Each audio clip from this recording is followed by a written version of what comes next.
All right, hi everybody. My name is Mel Ho with Tested, and I'm here to showcase to you my favorite things of 2023. So the first thing I want to share is the Elektron syntakt. This is a groove machine that I recently got that I've been sort of obsessed with for months. Quite a bit. It's really fun. I've kind of fallen into the synthesizer hole. As everyone who's been addicted to synthesizers probably knows, it just keeps getting deeper and deeper. This instrument is super cool. You've got basically all the things you need for drums. You've got the bass drum, you got the snare, you got the claps, you've got the hi-hats. You got those nice synth sounds. And you can do things like you can do triplets, retrigs, I mean. And yeah, basically it's an all-in-one sort of music maker. And I've made a couple tracks with it. You can do really fun effects and all kinds of fun jazz. So this kind of gives you a little bit of a demo. I can mute tracks to kind of add transitions.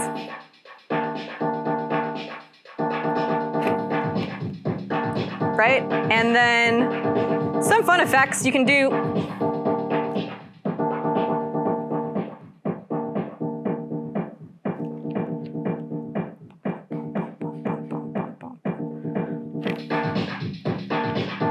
So yeah, it's pretty fun. There's a lot of features to it. It's just super easy. I would say in terms of music making, I find it really easy to do sketches and all kinds of stuff. And I just enjoy making music on it.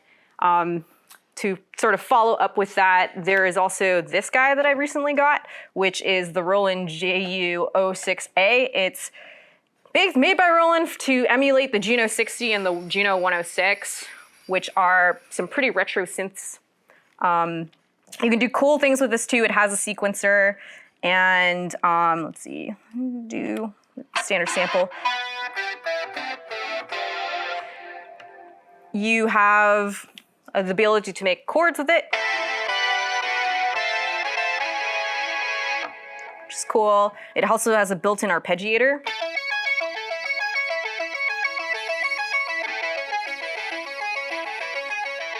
And then it has ways for you to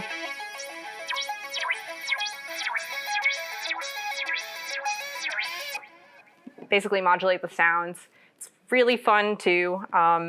It only has 4 voicings, which is a point of contention for a lot of people, but at least in terms of my use cases, I just find it really easy to jam with, and I like to sync it up with this guy through MIDI to sort of play around with tracks. So I like this as well.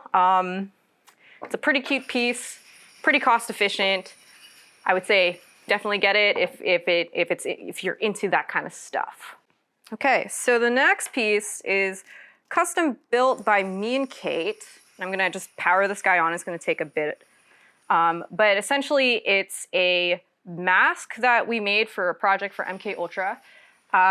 This took us about a month or so to design, build, and then put electronics in. I did the electronic side. Kate did a lot of really cool paper mache craft, as well as some awesome foams to build up the mask to what it looks like. It's kind of crazy if you see sort of the progress we have on our Instagram, where it started, sort of how it ended.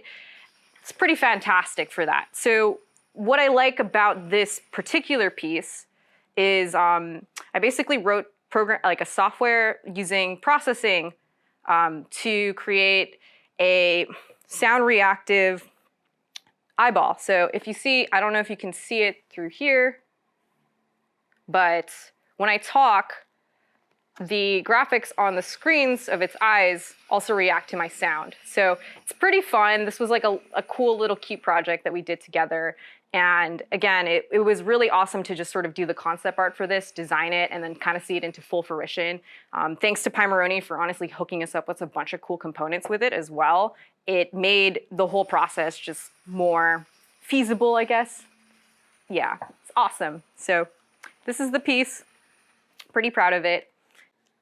All right, so the last thing I want to showcase to y'all is, so I'm wearing a Bear Kigurumi, and there's a reason behind this. So to this year is the 25th anniversary of Serial Experiments Lain, which is one of my favorite animes of all time. It basically defined my childhood growing up. And so I'm just pretty excited to just talk about it and geek out about this amazing show. I recall I was like 10 years old and I found the DVD of like the first 3 episodes in the SF Public Library in the kids cartoon section, and I had no idea what I was kind of getting into. So it was sort of like, oh, cool, I've watched like Sailor Moon and Cardcaptor Sakura. This will be great. This will be fun. I put this in and it just sort of changed everything. It changed it changed my whole existence, sort of pushed my trajectory over to like the technological world, I guess. Yeah, it's a pretty amazing anime. To kind of give you a gist of the story, we follow this junior high student named Lain Iwakura, and she's essentially this super awkward, like socially isolated, introverted, girl that basically just does not connect with her peers or her parents. And one day, she and a bunch of her classmates receive an email from a dead student. Basically, the student, her name is Chisa Yamada, she like kills herself like days prior. And in the email, she basically states, I'm not actually dead. I'm not actually dead, y'all. I just left my body. I am now combined with the internet called The Wired, and I found God. And that's just like the intro to this whole anime, which in the next 13 episodes is just like a fever dream of just surrealism and just like crazy conspiracies. Like they covered the topics of existentialism. They talk about transhumanism, like how do we interact in the internet and how it can affect reality, and just like crazy things with psychosis and aliens. Like it has everything. And this was made in like 1998 before the internet turned into what it was today. And so it kind of, honestly, in my opinion, sort of buck wild growing up with this, being heavily inspired by the series, and then sort of just seeing the trajectory of where we went as a society as a whole. It's not for the faint of heart, I'll state that. It's fairly avant-garde in terms of a show. You won't get a very clear picture of the story. I recall just spending so much time rewatching episodes and kind of Pepe Sivliaing it. I just like take elements and just sort of write down what I think the meaning was behind it. But I think the overall themes were pretty impactful for me.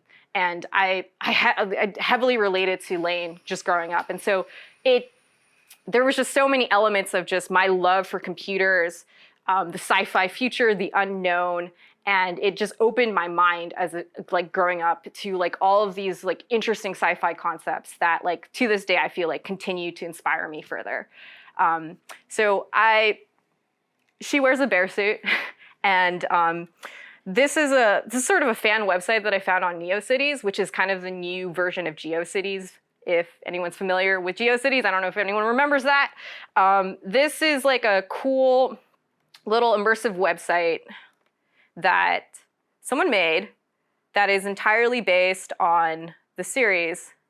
And it kind of gives sort of the vibe of the show. Like this, I feel like it's a very accurate depiction of just sort of what is going on, what am I doing, I'm completely disoriented, where do I go? And yeah. It's pretty cool. I love that there's sort of an intense fan base for the show. And recently, I think, for the 25th anniversary, the original creators released an AI of Lain, which is kind of insane, where you can interact with her through a chatbot system and then potentially train her. So I think ChatGPT is the underlying technology behind it. I don't know how good it is. I played around with it a little bit. I think there's a lot of work to be done for it, but it's kind of cool to see her in sort of more modern, fulfilled form of where she started. Because it was such a future anime, I would say, before its time. Yeah, okay, cool. So yeah, that was pretty much it. Thanks all for hanging out with me and letting me talk about all the things I enjoy for this year. Yeah, y'all have a great set of holidays, and I'll see you in the next one. Bye. Thank you so much for supporting us by watching this channel. You can support us at an even deeper level by heading over to tested-store.com and picking up one of our tested embroidered baseball caps. We got your normal baseball cap, we got your flex fits, and we got flex fit truckers. And we are just starting to play around with lots of new designs, so check back regularly. Thanks.